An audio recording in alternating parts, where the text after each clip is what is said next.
Yes, she is. She ordered a large special. The driver should be. So you should be calling me.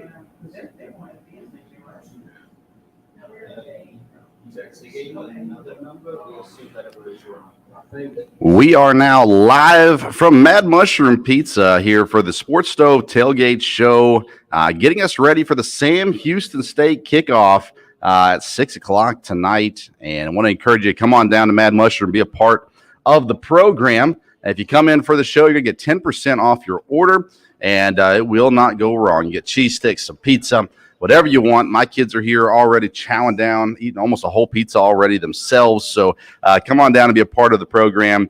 We'll be here from noon to 1 here today, getting you ready for kickoff. I want to remind you about Mad Mushroom Pizza. They are our sponsor this year. They've been around since 2016, at least here in Richmond, and located right across the street from EKU's campus, well known as the home of the original cheese sticks. You can come on in, have a seat. They got booze, they got chairs. Grab yourself a pizza, a drink. They can feed your whole family or just yourself as well. You can also try out their latest pizza of the month. Sports Stove listeners can come in any time of the week. You mentioned the Sports Stove podcast, you get $5 off your order of $20 or more.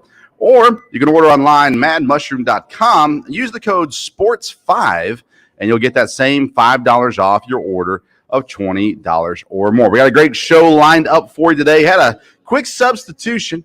We had President McFaddin scheduled and unable to make it today. So we're going to bring in our first guest of the day, and he's the president of the director of the athletic communications. We still got to throw president out there because we advertised it. So he's Rickson Lane. Again, he's the director of athletic communications for EKU. He's also the sports information director for football and beach volleyball.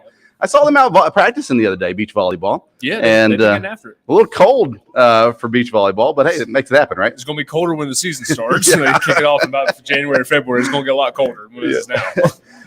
We appreciate Rickson. He helps us get our interviews set up for the football team and other things as well. And excited to chat with him today and kind of get into the football things a little bit as well. And now you've been here for going on this my second year, so yeah, a little over a year now. You came in pretty close to the season, right? 7 days before the season started was my first day last year. So how did that transition go? It went a lot smoother this year. This first couple weeks of this season went a lot smoother, but it was. I appreciate, Matt Rowan and Corey Neal and everybody and Kevin Britton, everybody that's kind of helped me kind of ease into it. And for a guy who came in here and was trying to find a place to live and trying to move my family up here, had never worked at football before. It was a lot, but the administration has been super, super supportive. So it went about as well as it could have. Yeah. And you dove right in. This football staff, they've been together for a while now, and a large majority of them and stuff like that. And I know that you seemed, at least from the outside looking in, you seem to fit in real well, Coach Wells and the staff and things like that. And talk a little bit about that staff, Coach Wells specifically, and then the staff as well. Because, again, I look at this staff and I see guys that are open, welcoming, hard workers, but definitely have made people feel at home once they get involved in the program. Yeah, I think it starts with Coach Wells, obviously, and just sort of the direction that he sees for this program in terms of, building the type of culture of guys that want to be here and guys that want to come in and want to, be the best versions of themselves. And he preaches that constantly. The whole staff preaches that to those guys constantly. You hear it every single day. And a lot of programs have those buzzwords that maybe not really mean anything to those guys, but they talk about, passion, pride, purpose every single day. And what does that mean? And what does it mean to be an EKU football player and to live those, those core tenets of their program? And I think that when you've got such a clear idea of who you want to be coming from the top, that it does allow, coaches like Coach Hawkins and Coach Day and Coach Richmond and Coach Johnson and Coach Cox and all those guys on that staff, it just puts everybody's rowing the boat in the same direction. And I think if you've got a good staff that's doing that, and like you said, a staff they've all been together for 3 years except for Coach Dietzel, and he's in his second year. Yeah. So there's a lot of continuity with that group, and I think that only helps you. That helps in recruiting. That helps in day-to-day of just practicing and everyone knows where they're supposed to be, when they're supposed to be there. It just eliminates so many little distractions that can add up when you've got guys that know why they're there and know what they're there to do. Yeah, that's very well put. And you come into this season, high expectations for the program. So you're getting more phone calls probably than normal.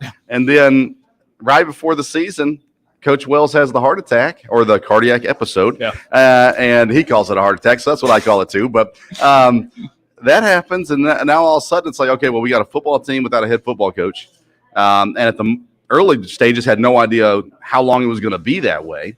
So then the decision gets made to go with Coach McPeak, and he steps in and basically allows all the coaches to do their jobs. And everything really rolled along pretty smoothly. How surprised were you, or how was there behind-the-scenes stuff that went harder than it looked? Because it looked like it rolled pretty smoothly. No, I mean, really, aside from the fact just you're dealing with it out of the blue and, 5 days before your season opener, there really wasn't anything. Other than that, it was really easy. But seriously, there really, other than just the it hits you you get that news on a Sunday morning, you're 5 days out, and then within 24 hours, like you said, you've got to make all these decisions of, who's the acting head coach, kind of what direction are we going in? Are we still doing these things? Are we canceling these things? Stuff like that. But other than that, I don't think it could have gone much smoother. And again, that's a testament to the coaching staff that Coach Wells put together. That's a testament to the leadership that Matt Rowan showed during that whole process of deciding to put Gary McPeak in that situation, which looking back, I think was the best decision we could have made just in terms of what it allowed everybody else to do and minimize all the other distractions that we were having to deal with. And then fortunately, Coach Wells, once he got to the hospital, handled things about as well as he possibly could have. And so that made it a lot smoother because you're not dealing with the day-to-day of juggling, hey, are we going to have something prepared? Or you don't have to deal with all that because you knew he was getting better. Yeah. Really, like I said, it seems odd to say that something that big went smoothly, but once we got through that first 24 hours, I really think it went about as well as it could have. Yeah. How surprised were you when he walked back in the office? It was what, 10 days later, if that? It was less than 10 days, I think. I saw him. I guess the Monday of the Bowling Green week. So that would have been what, 8 days out. And I went down to practice, and he was walking out the door, and I did the double take and went over and gave him a hug, basically said, "What are you doing here?" And he said, "Well, I got nothing else to do." And then kind of heard from him, that how well he was doing, and doctors were really optimistic, and then told me he was thinking about going to the Bowling Green game. And then, once he said that, I was like, well, he must feel pretty good if that's already if he's already making his travel plans for this weekend. Yeah, I tell you what, I was shocked to see him on the sideline there in that Bowling Green game. And then the next week, my thought was if he's on the sideline there, he's probably going to be coaching pretty soon because he doesn't seem like the kind of guy that's just going to stand around. From what I heard from the players, he wasn't just standing around when he was when he was around practice and things like that too. So staying pretty active. It's great to see him doing well. Yeah. And, we talked to him on the show this past week and he talked about being really tired, and that's still a side effect of everything. But it definitely seems like he's doing well. And I think his wife is doing her part for sure to keep him reined in as well. Today, though, Sam Houston. Now, Sam Houston last year and last several years have been a really good program. I'm not saying that they're not a good program this year, but they're not having the success that they've had in the past. Right now, EKU is a 4.5-point favorite coming into this game. You're around the program a lot, and what's the level of excitement right now, energy level, I guess, for the football team right now? It's really high. Like you said, to bring in Sam Houston's a name, and regardless of what their record is or who they're bringing in, who's healthy or whatnot. It's a major name in college football right now. And so the opportunity to bring them here for the program obviously is huge, is for our guys to be able to play against a high caliber opponent. But also it's a huge opportunity for the university. It's a huge opportunity for the fan base. It's a huge opportunity for Richmond, for Madison County. To show that, hey, we will turn out and we will support this program when we've got a spotlight like this. And I think what we've done the last 2 weeks in terms of fan engagement and fan attendance has been stellar for our first two home games. You're averaging over 15,000 a game. You're in the top 12, I think, right now in average attendance in FCS. You're top 17 in total attendance for the year. Our fan base has shown they will show up and they will support. And they've got another great opportunity today. And if you haven't gotten tickets, we've still got 5 hours and 50 minutes to get that situated. So I think not just for the football program, but for the entire university and the community, we've got a great opportunity tonight. Definitely. And if you're watching, I've got extra tickets. I got 4 extra tickets right now. If you want to come to the game, and you don't want to spend the minimal amount they don't cost, they're not expensive. No, but you don't want to spend the money, you just reach out to me on social media. I got 4 tickets I can hook you up with. We look at that fan engagement. There's been a lot of excitement around the program because there has been changes being made. There's been improvements to facilities. Matt Rowan, we've talked with him about the scoreboards and the different video boards that have gone up around campus. The Alumni Coliseum is getting ready to get a massive makeover, and they've been sending out pictures of that as well. And that's all exciting, and that's all great. Of course, there's been a lot of talk about the conference situation, and we're losing another conference member in Kennesaw State as they're going to Conference USA.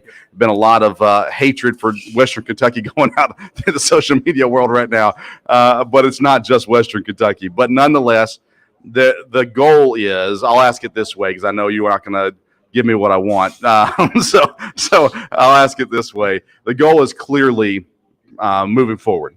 The goal is to move up at some point in time to continue to step forward. When they came into the ASUN, it seemed very clear, everybody's goal, from the commissioner of the ASUN to the folks at EKU, that the goal was not to stay in the ASUN forever. It's a stepping stone to the next level and things like that. So when you look at just the vision for EKU and athletics, how excited does it make you to know that this is a program that's not going to be stale? It's not going to stay where it is. It's going to be constantly building to get to another level. Yeah, I think that, no matter what field you're in, no matter what you work in, you don't want to be in a place that's stagnant. Yes. You want to be in a place that's trying to move forward and trying to improve. And I think it's obvious that that's what EKU is trying to do, and that's what the athletic department and the university have been trying to do. And that starts from the top. That starts with President McFaddin and Matt Rowan being completely aligned in what we're doing, which is not always the case at every university. So that's a major plus for what we have here.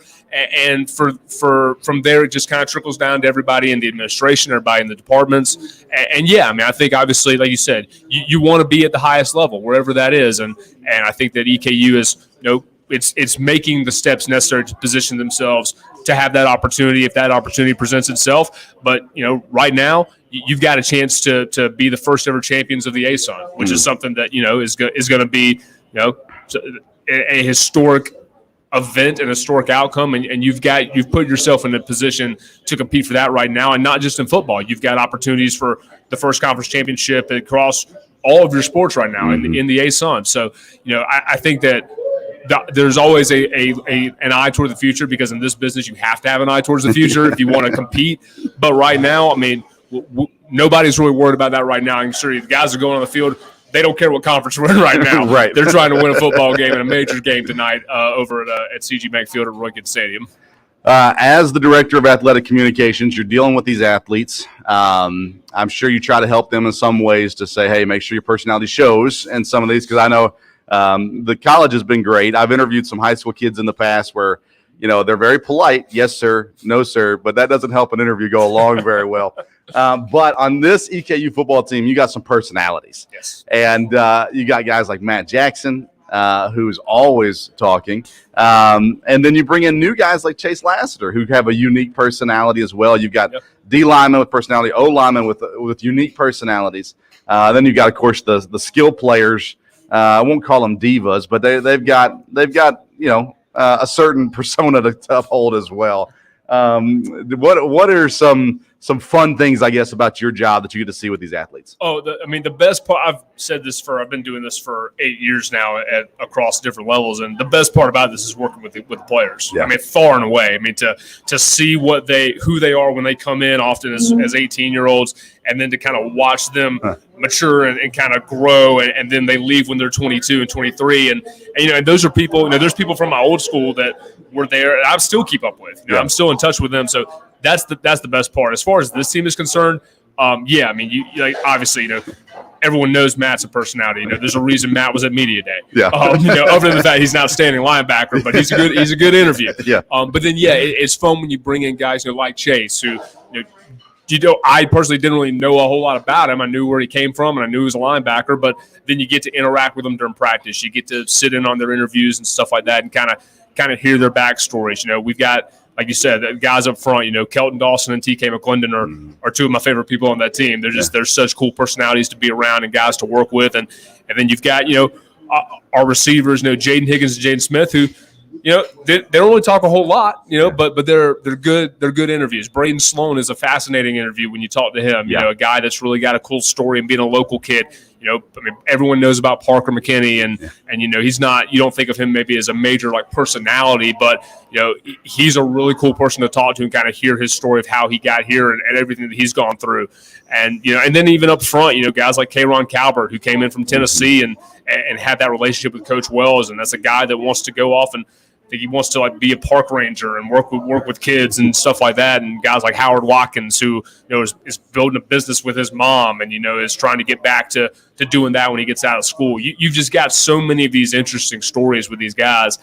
And the problem for me is there's only so many hours a day that we can tell them. Right. I wish we had more time to let everybody know about them. And that's the challenge for us, is how do we get these stories out there, because everyone's going to know what they do on the field. We don't have to work very hard to promote that. People are going to seek out that information, but we want you to know these players as people, because ultimately, they're going to have way more of an impact as people than what they're doing on the football field, whether they go to the NFL or not. Some of them will, but they're going to have way more impact in their communities in Richmond and Madison County for the school with what they do as people and not necessarily as football players. 100%. I remember we talked to Tucker back middle of summer, I think, and he was talking about his desire to maybe one day be an athletic director and kind of follow the same steps that Matt Roan took to get to where he is. And so I like giving him a hard time about stealing Matt Roan's job at some point down the road as well. But there are so many different stories and backgrounds, and we always enjoy talking with the players as well. We couldn't do it without your help, Rickson, so we appreciate it. Are you allowed to give predictions for games? I know some people at the university say, I can't do that. So I'll do the same prediction that Freddie Brown, my high school coach, gave. Both teams will be there. Both teams will be there. And what happens from that point, I have no idea. But I'm confident both teams will be there. Both teams will be there. EKU 3-2, Sam Houston 2-2. EKU is the favorite today, and we're anticipating a victory. Rickson, thank you so much for being with us. Really appreciate you stepping in for us today. Thanks for what you do, Vince. Appreciate you. All right, that's Rickson Lane again, the Director of Athletics Communications with Eastern Kentucky University. I want to remind everybody we are live at Mad Mushroom Pizza right across the street from EKU's campus. You're welcome to come by anytime, and if you're coming during the show, you get 10% off your purchase and get you some pizza, some cheese sticks, and things like that as well. But you can come in any time of the week. Mention the Sports Stove Podcast. You get $5 off your order of $20 or more, or order online, madmushroom.com. Use the code SPORTS5, and that'll get you that same $5 off, $20 or more of your purchase. It's now time for our all-around roofing leaders for EKU. We'll give you the all-around leaders here. All-Around Roofing is a locally owned and operated roofing and exterior business. Does your exterior of your home need a facelift? All Around Roofing has you covered. Veteran-owned companies in Madison County and servicing all surrounding counties as well.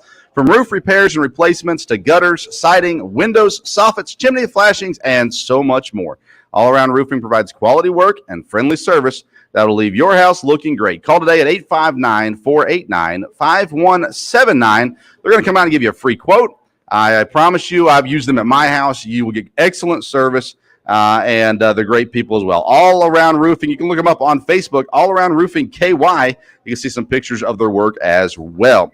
The all-around leaders for EKU so far this season, Parker McKinney, of course, at quarterback, throwing for over 1,500 yards, 12 touchdowns, 5 interceptions. He's also run for 200 yards and 4 touchdowns on the season so far. Braden Sloan leads the way on the ground at the running back position, 287 yards, 3 touchdowns. He's averaging 4.3 yards per carry. He also has 19 catches, 164 yards, and a touchdown. Receivers, we got 3 receivers averaging more than 10 yards per catch.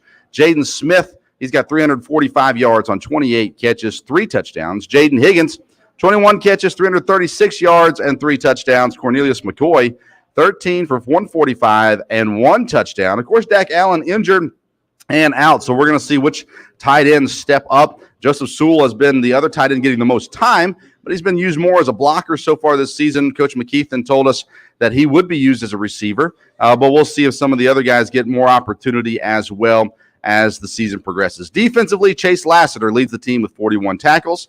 Eli Hairston, 40 tackles, a sack, and an interception. TK McClendon and Kelton Dawson and Willie Taylor all with 2 sacks as well. Josh Hayes, 2 interceptions. Joseph Sales and Matt Ballantyne, each with an interception as well. We've had a great time on the show getting to know some parents of players. So we're going to go ahead and bring up our next guest. She's from back in my home area, which is always fun to kind of learn more about and talk to. This is Marilyn Bailey. She's the mother of freshman defensive lineman Jeremiah Bailey. Marilyn, how you doing? I'm great. How are you? I'm doing very good. There we go. We got some. Look at that. Brought some family with me. That's the biggest applause we've had so far for a guest. So good job. I talked with you before we got you scheduled to come on. You're from Smyrna. Yes. And I grew up in Murfreesboro, and I went to church in Smyrna, so I had a lot of friends that went to Smyrna High back in the day. Of course, Coach Wells worked at Smyrna for a brief time. His brother coached there as well, so that's always fun as well. But what I like to bring the parents on about, and we had a kid, let's see here, we had a parent of a 60-year senior. We had a parent of a kind of middle-of-the-road college career right now. Not middle of the road as far as athletic ability, but where they are in the scheme of things. And now we bring in a freshman mother as well. Let's start with, how's Jeremiah doing? How's he liking EKU? He's actually doing very, very well. He's doing good managing the football life as well as the classroom. Yeah. He's managing study hall. I'm always checking. I'm one of those moms, like, what are you doing? How's them grades looking? He's actually doing really good. He's loving it. He's mingling in really good with the team and everyone else around him, but he's having a great time. That transition from high school to college is harder when you're an athlete, because for me, I wasn't an athlete. I played hockey, but nonetheless, I wasn't that good of an athlete. So when I went to college, it was mainly just academics and social life. You add in a Division I athlete now, you got practice, you got weightlifting, you've got games, you've got all these other things that go on. And how did you try to prepare them for that? How well were you ready for that transformation? It's a lot of time management. We talked a lot about that before he came to school. We talked a lot about it, even really in his senior year, because it got really, really busy for him his senior year. He did try to work a few times during high school, and that got kind of crazy, just managing football in school as well. But the biggest thing for me was understanding to manage his time, making sure you use your calendar on your phone. I know you're not pen and paper like us old school folks, but use your phone and manage your time wisely so you can get where you need to be on time. And then the coaching staff and the staff around the program. How, I always ask people, because I'm all outside looking in, and I appreciate the access that I've been given, but I still don't see everything. Right. So, but everything that I see seems really positive with this staff and how they help these guys out. Absolutely. I mean, everyone's been great from our visits all the way through transitioning to coming here. And then since he's been here, Coach Hawkins, Coach Losi, the entire staff, Thomas Bowling, everyone's phenomenal. They're very supportive of the kids. They're there whatever they need help or guidance, or just want to understand, what am I supposed to be doing at this particular point? So the staff is amazing. We really appreciate their support. Who was the main recruiter for Jeremiah? Losi. It was Eric Losi. All right, good. So that's fun. That's a good time. I like talking with him. Talking to Losi. How good of a relationship? How well did you know Coach Wells before coming here? We didn't really have a relationship before we came, but we met him quite a few times. Yeah. We found out he was connected to Nashville. Then he went to McGavick. And of course, I always tease him, say they haven't beat us yet. So, but that was kind of our mix when we first started meeting and talking with each other. But he was great. Yeah. Real friendly, well welcoming, always up front and honest, which I really appreciate. I think that was one of the biggest drivers in Jeremiah's decision to come here, was that he was open and honest about where he was going to be and what was going to happen once he got here. So Coach Wells amazing. What was that phone call like when you found out about the heart attack with Coach Wells, and kind of, because that throws a whole nother wrench into the freshman year? It kind of shook us a little bit. I mean, Jeremiah was actually in the weight room when everything happened, and all they could see was everyone running and the chaos that was happening around it. They weren't really sure at the time, and so he called me and he said, "Mom, I don't know what's happening," and we just instantly started praying. I reached out to all my friends. I have a big football family of mothers and friends of mine, and we just all prayed for him and just was hoping for the best. Even when we didn't know what was happening just yet, we just prayed and asked God to step in to do what was necessary to heal him and protect him. And it worked, because I don't think it could have turned out any better in that bad situation than it did, for sure. That defensive line group is it's a fun group of guys. Yes. They seem very family oriented. The whole team does, but there's something about these defensive line guys. It seems like the offensive line's this way too, but these defensive line guys, there's great veterans on the team. You got guys with SEC experience. You've got guys that have been around the program for a long time. Shane's been here for 80 years, I think. 6 years is what it is. And you've got other guys. You got guys from your guys' general area as well. What is that brotherhood? How has that brotherhood built specifically with that defensive line group? They've been great. They've really wrapped their arms around Jeremiah. They've mentored him. They really talked to him about the atmosphere, expectations, especially Ryan. Ryan has been amazing with him, just guiding him and just being a confidant for him and making sure he understands the true expectations behind what is necessary as a football player. So it's been really good. Man, that's great to have. It's one thing for the coaches to tell you. It's another thing for players who are living the exact same life you're living to teach you and tell you and train you. And, hey, this is going to make a difference, whether it's from their mistakes or things that they've seen along the way as well. That's a huge thing. Now, he's a freshman this year, so not a whole lot of snaps and things like that. But what's that expectation for him, or how has he handled that expectation of, hey, it's going to take a little bit of time to earn those opportunities, which is true for almost every freshman that comes in as well. So how's he handling that aspect of it? Jeremiah, it's been humbling.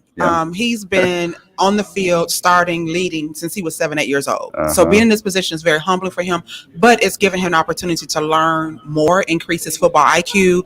And he's just a big leader. He's a supporter of his teammates. No matter what's going on the field, he's on the sidelines cheering them up, clapping them up, leading the support for everyone. So that's him. He's going to always support his team. So no matter what his role is at the moment, his job is at all times to support his teammates. I know that's a difficult thing for freshmen to come in, because if you're playing at this level, you've pretty much been a star on your team for a while. And then you come in and all of a sudden you got guys who were stars on their team too. And but I think, at least again, the way I understand it is the coaching staff says everyone has to earn their spot. And they're recruiting between the transfer portal and freshmen. They're recruiting guys to compete at every position. And so it's not going to get necessarily easier as you go along. But I think that IQ growth, that football knowledge, and let's talk about strength and conditioning stuff. Absolutely. I mean, how is necessary? It sounds like again, I've not talked with strength and conditioning Coach Brown, but from everything I hear is, man, the guys the transformation from the young guys to sophomore year to junior year is pretty big. How's he enjoying that? He's loving it. I think the one thing that benefit Jeremiah is he came from Smyrna High School, and we have an awesome Coach V at Smyrna High School that really pushed strength and conditioning, and that was the power of the team, defensively run team. And so the hard work that he had expectations of in high school, it magnified, but he started with a base of it. So he understood what was necessary. So I think having that in high school, he's only enhanced it. So it's been really, really good for him. Yeah, that's a big deal. Having that base is massive. That it really does help that transition. And I grew up in that area. So me growing up, we always went to Riverdale games. But I didn't go to Riverdale, but that's where we went to go watch games. And but in my youth group, it was Smyrna Laverne. Everybody was Smyrna Laverne. And I grew up always seeing Smyrna as the better program than Laverne. I would assume you think that way too. Yeah, still is. Shameful plug. But yes, they still are. That's been one of the funnest things for me covering EKU is there's so many Middle Tennessee connections from the coaching staff, from the players that come through, all that kind of stuff. It's been neat to kind of just hear about the names that I heard growing up and things like that. I haven't been in Tennessee for, goodness, almost 15 years now, but I'm not living there at least. And it's fun to kind of see where it comes from. And even Middle Tennessee State, that's where we'd go watch college games growing up. And I always heard about EKU from back in the early days when there was big rivalries and stuff like that as well. So do you have a prediction for the game today? Well, it's E2W. Always expect to win. So I'm expecting them to dig deep, to grind it out. And it's just really, I think it's going to be a big defensive game. I really do. I think it's going to come down to which defense is going to hold out the longest. So I think it's going to be a really good game, tough game, but I expect them to win. I'm with you on that. I'll give my official prediction here in a few minutes. But, Marilyn, I really appreciate you coming on. Anytime. And, I was going to ask you as well. Rickson said in the interview earlier, he talked about a lot of programs have these buzzwords, and they're just kind of words on the wall. But he said, the staff has made those words, actually implemented those things into the program. You mentioned it, too, E2W, expect to win. That's a buzz phrase. The team. We hear a lot of that as well. Matter of pride. Right on the back of my shirt. That's right. So how have you seen those buzzwords, so to say, implemented in this program? I think it's integrity. I think it's pride in the program, the history of the program, and then the vision of where it's going to go. And that speaks true at all times in all the social media, when the coaches are speaking, when I hear it through my son, it's about integrity and what we stand on and the history we come from. So I think that's one of the biggest things that you see in how they speak about the program and how it's performing. I love it. I love it. Miss Marilyn Bailey, thank you so much for being Anytime. with us. Good luck to your son and the continued growth as he goes. We're looking forward to see as he gets older and continues to come through the program to see what he gives to this team, because some of these defensive linemen are getting old. They're going to be graduating now, and it'll be his time very soon. Thank you so much. Thank you, Marilyn. All right, again, that's Marilyn Bailey, mother of Jeremiah Bailey on the EKU defensive line room. It is now time for our IPM Pest and Termite Pest of the Week. Previewing our opponent this week is Sam Houston State. They're 2-2 on the season. Their wins coming against Texas A&M Commerce and SF Austin. Barely squeaking by that game against SF Austin. Their losses to Texas A&M and Northern Arizona. Northern Arizona, a 2-4 team. Northern Arizona beat them 10-3. Not a whole lot of offense in that game as well. Sam Houston State's defense this year, 7 sacks, 5 interceptions, 1 forced fumble. They got 2 quarterbacks on this team, and neither one of them do a whole lot of passing. Jordan Yates has 265 yards, 0 touchdowns, 3 interceptions. He's only completing 47% of his passes. He has run the ball 195 yards for a touchdown. Keegan Shoemaker is the other quarterback.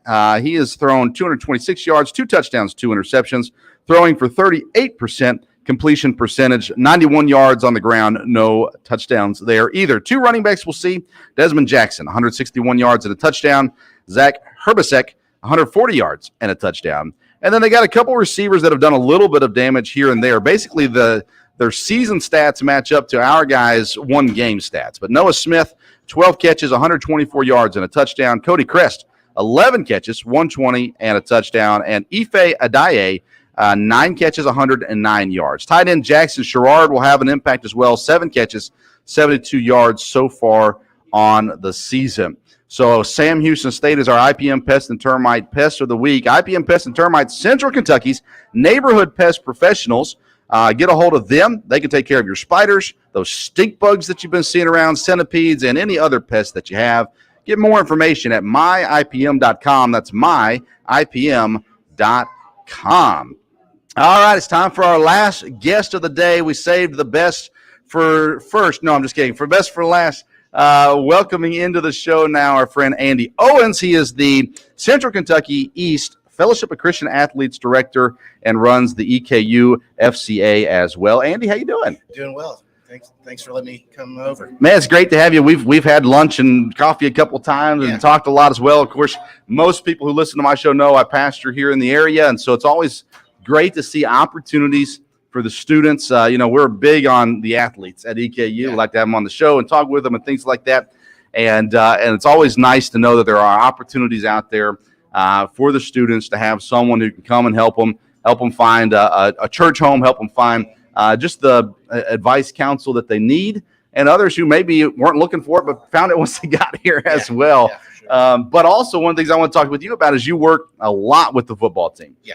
You handle the university stuff, but you work a lot with the football team, and with it being football season, I saw you on TV the other day, the Bowling Green game, I think it was. Yeah. They're having you seeing you on the sideline and things like that. What I thought I saw was you telling Coach McPeak what to do, but I could be wrong. No, I try to stay back and just talk to the guys. Yeah. And talking about this football team, because you've been around them now for a while, you've gotten to know players, the coaching staff, and things like that. And Miss Bailey just talked about integrity being a big part of this program. And, not every college football team in the nation would be willing to let you in their walls necessarily. Yeah. How's that integrity shown, or other things like that you've seen from this football team as a whole? I just really think the coaches, when they say they care about the guys, they care about the guys. Mm-hmm. I've had times where a player is going through something that I would not necessarily know they were going through, but a coach will reach out and say, hey, can you call in and check on, and then they'll give me the player's name. And it's led to opportunities to reach out to those guys, to pray with them, to sometimes just go listen, different things like that. And so, the coach is taking the initiative to say, hey, this guy just needs somebody right now. Mm-hmm. And at that time, we're able to love on them. We're able to, encourage them, to pray with them, to point them towards Christ. And so that's just been really cool. And then I heard you talk a second ago about buzzwords, Mhm. and 3 big ones that the coaches use is passion, pride, and purpose. And so with our chapels and other times where I have a chance to talk with the guys, we try to pour in just a biblical point of view on those same principles. Passion for your teammates is one thing we've talked about this year, just the importance of, successful teams, they love their teammates, and just different things like that throughout the year. And so it's been really cool, just the opportunities that the coaching staff has given me to work with the guys. We're able to work with them. It's not anything that's forced upon them, but after about 3 years now, we're really starting to just build those relationships to where we're even seeing the guys come to us on their own. Yeah, relationships, everything, right? Especially talking about ministry. There was a time maybe back in the 60s and 70s where relationship wasn't as important, but it's pretty critical now when you talk about the ministry aspect of things. And it's mental health is a popular topic these days, and I would think we're doing better as a whole in society and things like that. But I think there's probably still a little bit of that mentality with an athlete of I can't show any signs of weakness. And so they're afraid maybe to go to their coach and talk about a struggle that they're having. And your ministry with FCA, of course, FCA is nationwide and worldwide, I think, around different places. But your ministry, I think, opens that door for them to have someone that they can go to and not fearing. And I think our coaching staff wouldn't do this to them. But I think the mindset still within the athlete a lot of times is if I go to the coaches and say, man, I'm really struggling with this, whether it's something back home or whatever it is, they might be afraid it could affect their playing time or affect different things like that. And so your ministry provides that opportunity for guys to come. They know you're there for the purpose of helping, and kind of opens that door for them to be able to share with people whatever's on their heart, whatever they're going through, and get help from it. Would that be right? Yeah, for sure. Get that opportunity. In a role like a chaplain, I get to do that. In our high schools and middle schools, we have a character coach program where we train local Christians to serve the teams in that role too. But main purpose is there's so many things that could keep a kid from going to a coach, and just knowing that there's somebody that is there just because they care about them. And so they'll feel a little more free to come talk to me. They'll feel more free in our other ministries to go talk to those character coaches. And, we have a responsibility. If it's something super serious, we will go to the coaches. Sure. But sometimes it's just needing somebody to love on them, encourage them. I'm from Lee County, about an hour away. And so I just always thought EKU was a school where local kids went. But what I'm finding out is the majority of these athletes are not local. Yeah. And so some of them just need a family. And so we get the opportunity just to, listen to them, have them over to our house, provide a family environment through FCA with all the other athletes. And some of them, they just need to get plugged in that way. And that can be a big boost to their mental health as well. Definitely. And they're not, some of them are not local. Some of them aren't even national. For sure. You got to come over, especially we got several basketball players, soccer, cross country, all these different places, golf. There's been different things, even on the football team where there's some different nationalities and things like that as well, that definitely kind of work through that process.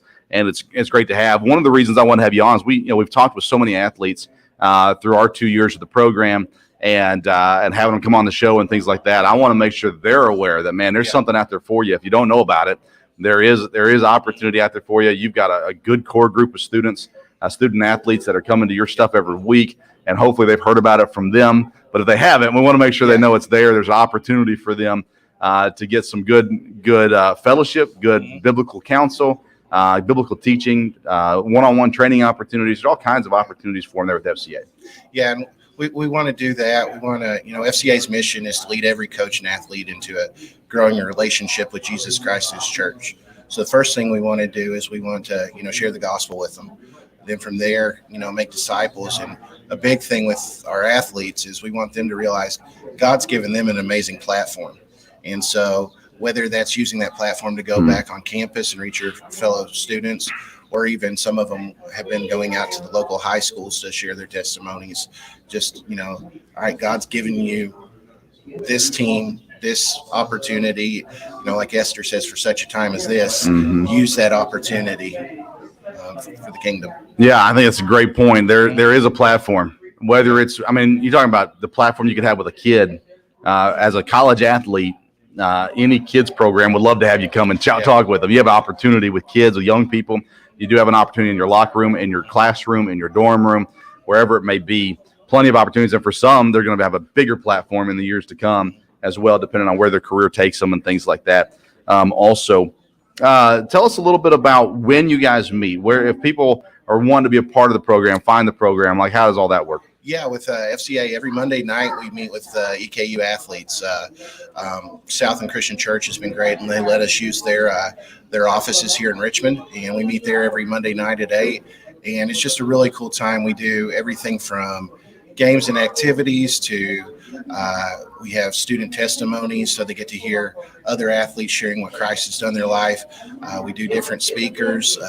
This year I'm doing a theme on better decisions, fewer regrets, that we're speaking on periodically throughout the year to let them know, the choices that, they can make if they make wise choices, that they're asking, God for help with, that they won't make regrets in the future.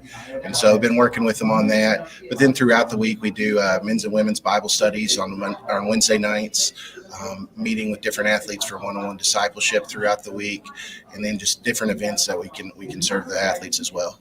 And you're not just the FCA guy, like you are an EKU fan. Yeah. And there's some people that claim to love EKU, but they don't show up for the games. You're at not just the football games.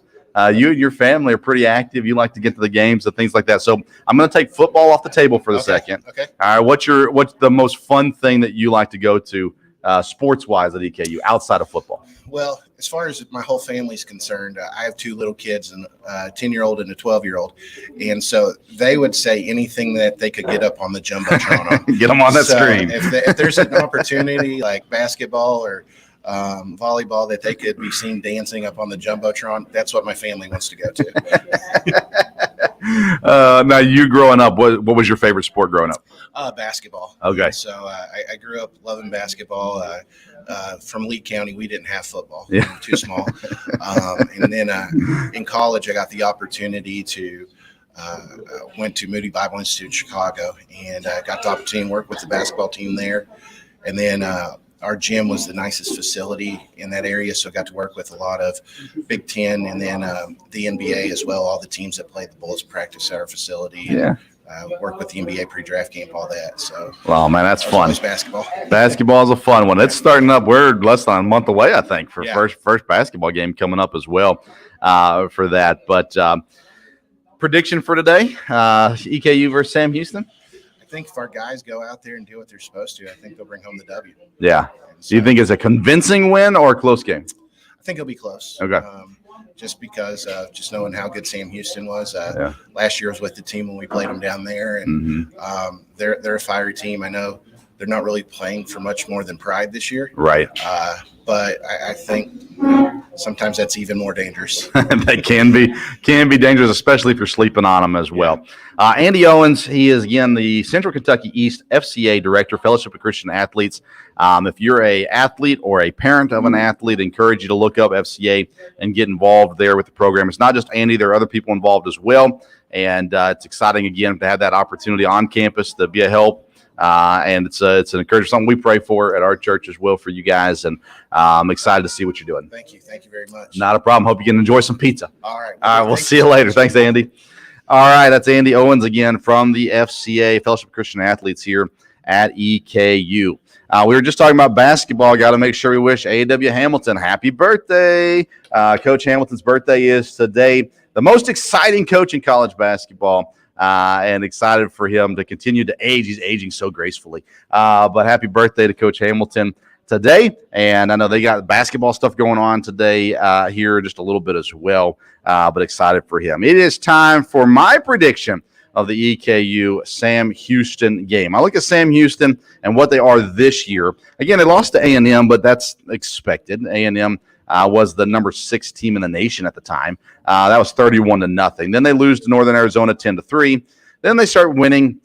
Again, A&M Commerce, they beat them by 10, and they beat SF Austin by 1 point, 17-16 last week. 2 weeks ago, excuse me. They were off last week as well. So they come into EKU. EKU is they're just scoring more points, averaging, I think it's 37 points per game is EKU. They are 53%, by the way, on third down conversions, rolling in there as well. So our prediction for today's game, we're going to go EKU 37, Sam Houston 20 is where we're going to go with this one today, and we'll see how this one shakes out. And feel free to comment on social media and the comment section of this live stream as well, what you think the prediction will be for the EKU Sam Houston game. Again, still time for you to get your tickets. If you want some free tickets, I can help you out. I got 4 I can give you. If you want to come in, and they're really affordable ticket prices. A great day for football, by the way. Sunny out right now. It'll be nice and cool, but not too cool this evening as well. So a great night for football. Hopefully you'll come out to CG Bank Field at Roy Kidd Stadium and catch this game. And then next week is another next week is another home game for EKU as they continue through this 3-game home game stretch. They'll be playing against Northern Alabama next week. So we'll be right back here at noon next Saturday at Mad Mushroom Pizza. Make sure you come in and be a part of the program. We'll have more guests lined up for you for there as well. So 2 straight home games here for EKU. Actually, 3 straight home games here for EKU. But today, let's take care of today first. Sam Houston State kickoff at 6 o'clock. Hopefully you'll be a part of it. A reminder, make sure you come and check out Mad Mushroom Pizza. If you come out anytime during the week, if you mention the Sports Stove podcast, you get $5 off your order of $20 or more. Or if you order online, madmushroom.com, use the code SPORTS5, and you'll get that same discount, $5 off of $20 or more. That's it for our program today. We'll see you out at the football field at 6 o'clock. Thank you so much for tuning in to the Sports Stove Tailgate Show. Until next time, we'll see you around the